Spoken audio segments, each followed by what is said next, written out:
In the darkest corners of our world, where the shadows dance and the wind whispers tales of dread, there exists a house.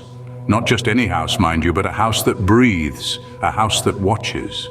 The House of Eyes, as locals call it, has stood for centuries in the quiet town of Mirkwood. The town's history intertwines with that of the house like gnarled roots of an ancient tree.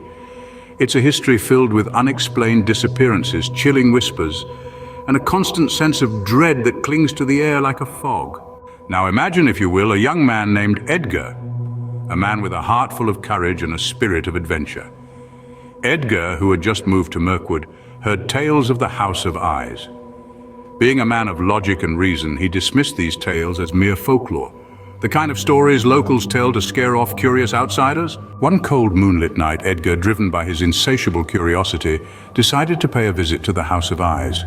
With a flashlight in his hand and a determination in his heart, he approached the ominous structure.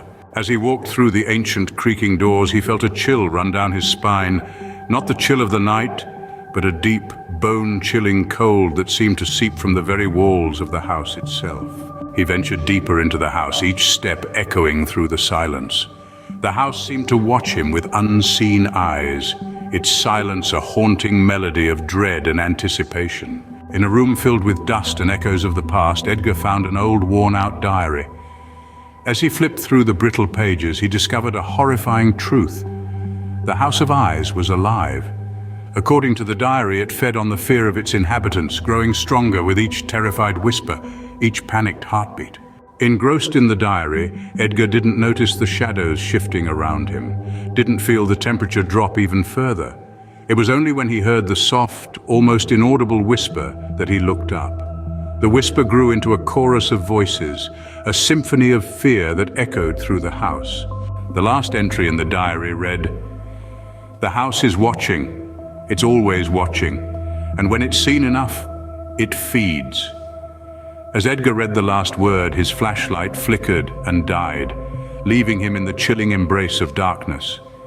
And then, the eyes opened. In the pitch-black darkness, hundreds of eyes glowed with an otherworldly light, watching Edgar from every corner of the room.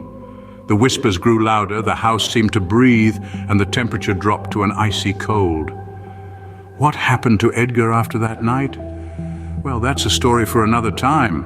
For now, remember this: in the quiet town of Mirkwood, there's a house that breathes, a house that watches. Welcome to the House of Eyes.